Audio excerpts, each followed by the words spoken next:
మళ్ళీ మీ దగ్గరకు వస్తా. సీనియర్ అడ్వకేట్ ఎంవి రాజారాం గారు మనతో ఉన్నారు. రాజారాం గారు, ఈ పర్టికులర్ కేసులో లీగల్ ఫ్రేమ్లో మనం మాట్లాడుకుందాం. అంటే ఇప్పటివరకు మొత్తం పొలిటికల్ అబ్జర్వేషన్స్ మీరు చూసుంటారు. నేననేది ఒక పర్టికులర్ కేసులో ఒక వ్యక్తి మీద ఇప్పటివరకు సాగిన ఇన్వెస్టిగేషన్ నుంచి ఆయన్ని తప్పించి, సరే కొత్త వాళ్ళని చేర్చారంటే వాళ్ళకి అదనపు ఆధారాలు ఏదో లభించి ఉంటాయి, చేర్చుండొచ్చు.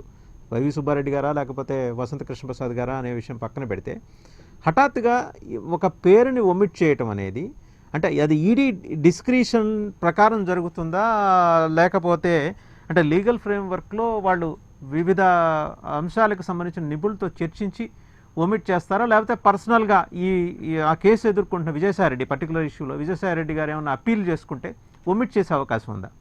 పూర్తిగా అంటే లీగల్ ఫ్రేమ్లోనే అడుగుతున్నాండి. అండి, వాసుదేవన్ గారికి, ప్రసాద్ గారికి, నాగార్జున రెడ్డి గారికి, రాజీవ్ గారికి, రఘునాథ్ బాబు గారికి నమస్కారాలు.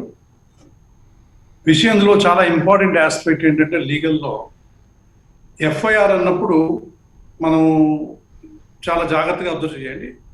ప్రైమా ఫేసియా ఒక వ్యక్తి పేరు మీద రిజిస్టర్ చేయొచ్చు, లేదా అంటే వ్యక్తి పేరు లేకుండా అది ఎవరో చేశారు అన్నోన్ పర్సన్ అని కూడా రాసుకుని ఇన్వెస్టిగేషన్ చేయడానికి అవకాశం ఉంది.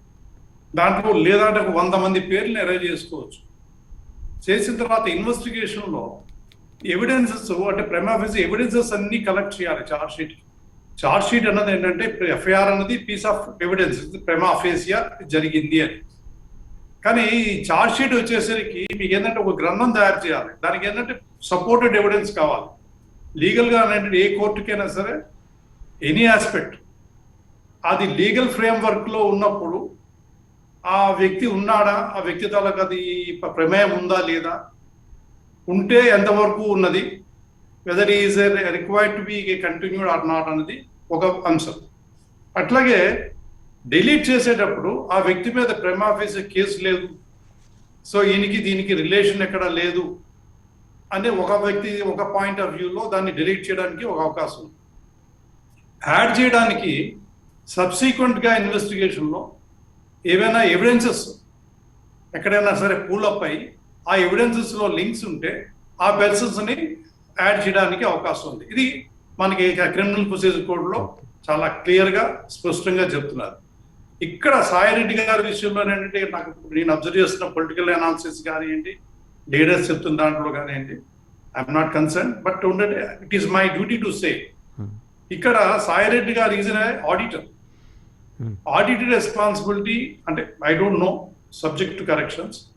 ఆడిటర్ కాబట్టి ఆయన ఆడిటింగ్ చేస్తూ సబ్మిట్ ఫైనల్ అంటే బ్యాలెన్స్ షీట్ సబ్మిట్ చేస్తూ ఫైనల్ రిపోర్ట్ సబ్మిట్ చేస్తారు. ఆయన డ్యూటీ అంతవరకే. అయితే ఆయన ప్రమేయం లేనప్పుడు తీసేయడంలో అన్నది, లేదంటే తీయకపోతే ఏమవుతుందంటే లీగల్ కాంప్లికేషన్స్ టుమారో. నాకు ఏ ఎవిడెన్స్ లేకుండా, ఎందుకంటే మాకు డే ఇన్ డే అవుట్లో మేము చేస్తున్న దాంట్లో ఏంటంటే ఎక్కడ కూడా నెక్సెస్ లేదనుకోండి, ఎక్కడ కూడా మేము క్వాష్ ప్రొసీడింగ్స్ చేస్తాం. తర్వాత సెక్షన్ 211 అది మేము తీసుకొని ఈ రకంగా మమ్మల్ని హింస పెట్టడానికి లేదా డిఫమేషన్ చేస్తున్నారని చెప్పే అవకాశం ఉన్నది. ఆ రకంగా కూడా చేస్తాం మేము. ఇంకొకటి ఏంటంటే, deletion of the persons. Suppose ఎవరైతే ఇప్పుడు రిక్వైర్మెంట్ ఉండి 2 or 3 persons or 5 persons ఉన్నారు, వాళ్ళు వదిలేశారు అంటే that becomes a loop whole for the entire case. ఆ కేసు కొట్టేవాడానికి కూడా చాలా ఆస్కారాలు ఉన్నాయి. కాబట్టి ఇక్కడ ఏంటంటే, ఛార్జ్ షీట్ ఫైల్ చేసినప్పుడు it's a final report to the court. Kindly మీరు ఒకటి అబ్జర్వ్ చేయండి, it's a final report to the court.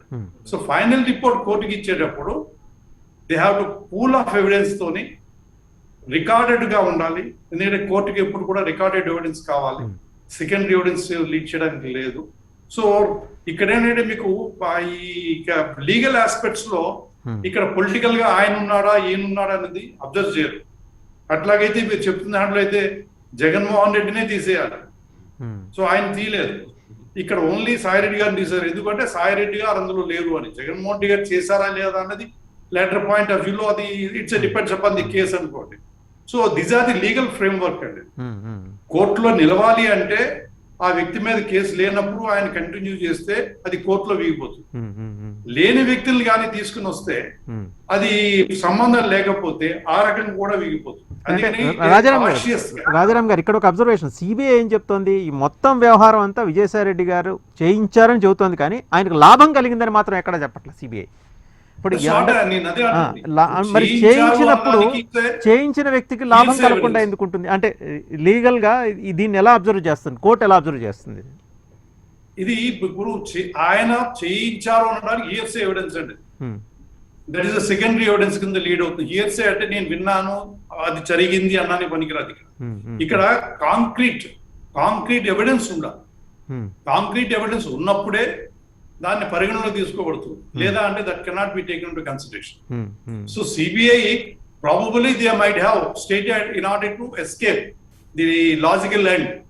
ఆయన ప్రమేయం ఉండొచ్చు, లేదు ఉన్నది అని చెప్పి ఒక జస్ట్ మీకు ఇమాజినరీ హైపోథెటికల్ గా చెప్పుకుండొచ్చు. బట్ లీగల్ ఎవిడెన్స్ వచ్చేసరికి, మీకు ఫైనల్ రిపోర్ట్ వచ్చేసరికి, చార్జ్ షీట్ సబ్మిట్ చేసేటప్పుడు they have to balance the persons who are arrived as a party to the proceedings.